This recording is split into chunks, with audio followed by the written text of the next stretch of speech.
Lieutenant general Shankar Prasad ji भी बने हुए हैं। शंकर प्रसाद जी, जिस तरीके से पहले तो इमरान खान इस बात का या तो फायदा लेने की कोशिश करना चाहते थे या फिर उनकी कोई भी स्ट्रेटेजी का हिस्सा रही हो, जब वो ये कह रहे थे कि इमोशनल कार्ड भी प्ले किया था उन्होंने कि विदेशी ताकतों का इस्तेमाल हो रहा है, जिसमें उन्होंने साफ तौर पर उन देशों का नाम भले ही ना लिया हो लेकिन विदेशी ताकतों का जिक्र करते हुए कहा कि मेरी सरकार को गिराने की कोशिश हो रही है। हाल ही में बाजवा साहब आते हैं सामने और इन तमाम आरोपों को वो एक तरीके से खारिज करते हुए कहते हैं कि हमारे संबंध सबके साथ सही हैं। तो ये बाजवा की इस बात पर एंट्री और इस तरीके से इमरान खान की बात का काट, क्या समझ रहे हैं सर आप इसे?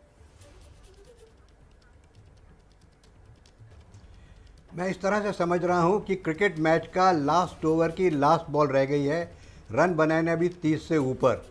अब 30 से ऊपर रन बनेंगे एक बॉल में, वो तो मालूम नहीं कैसे बनाएंगे। ये एक छक्का भी लगा दें तब भी 30 से ऊपर तो नंबर नहीं जाएगा। तो एक तो वो बात रही। दूसरा ये सोच रहे हैं कि शायद एम्पायर लोग हमारा मदद करेंगे, यानी कि वो भारत की तरफ इशारा करने की शायद भारत हमें कुछ मदद कर दे, पॉलिटिकल कुछ हमारे लिए मनूवर कर दे।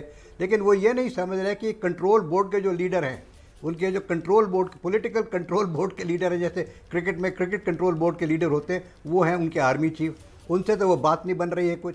आर्मी चीफ को तो उन्होंने नाराज़ करके रखा हुआ है। जब कंट्रोल बोर्ड का अध्यक्ष नाराज़ हो गया तो फिर आगे इसकी बातचीत कैसे चलेगी?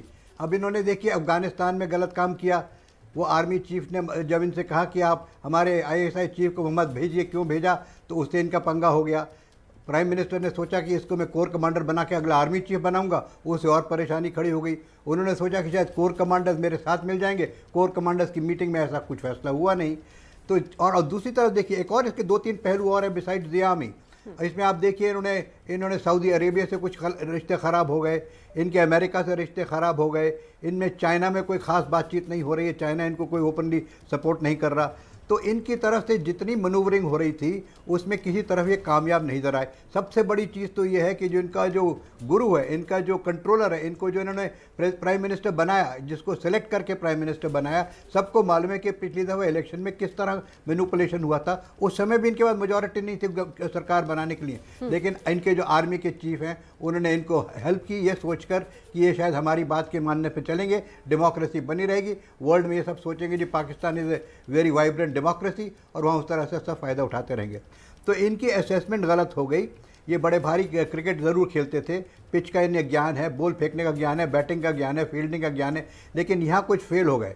अब ये देख रहे हैं कि 19 घंटे में मैं कुछ ऐसा चकमा चलाऊँ कि मेरे पास फिर नंबर आ जाए। इतने नंबर लाना कुछ कठिन दिख रहा है, लेकिन हाँ वो कहते हैं कि कोई चीज़ नामुमकिन नहीं है। मुमकिन हो सकता है कि ये कहीं 30-40 वोट कहीं से ले आएँ, और हालांकि ऐसा लग नहीं रहा। ना PTI, ना PML, ना MQM कोई इनको सपोर्ट नहीं कर रही। हालांकि अगर आपने जो फिगर्स देखी वो तो 190 के ऊपर तो इनकी वैसे ही चली गई हैं, तो कोई उम्मीद तो है नहीं।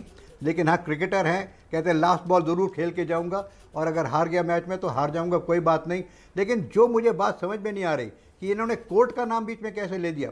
ये सुप्रीम कोर्ट में जाएंगे, वहाँ क्या करेंगे? I am not able to understand कि इसमें लीगल सिचुएशन क्या ये प्रमोट करना चाहते हैं, क्या देखना चाहते हैं कि कोर्ट की इसमें इंटरवेंशन किस प्रकार से होगी। डेमोक्रेसी है, नो कॉन्फिडेंस मोशन मूव हुआ है, किस तरह से कितनी वोटें पड़ती हैं उसके हिसाब से फैसला होगा। और अगर ये नहीं जीते, आपको याद होगा कि हमारे प्रधानमंत्री इंडिया में, which is a very vibrant democracy, 1 vote से पार्लियामेंट में हारे थे, वो तुरंत जाकर उन्होंने इस्तीफा दे दिया था, आपको शायद याद होगा। तो इस तरह से डेमोक्रेसी चलती है। लेकिन पाकिस्तान तो डेमोक्रेसी है ही नहीं। पाकिस्तान में तो जो उनके कंट्रोल बोर्ड के लीडर हैं, जो उनके पाकिस्तान के आर्मी चीफ है, वही चलाते हैं सरकार को, और वो तो पीछे से जो कुछ चाहते करते हैं, फॉरेन पॉलिसी, और वही वहाँ हमेशा वही होता है जो सेना चाहती है, और इस बार भी कमोबेश वही चीजें दिखाई दे रही हैं।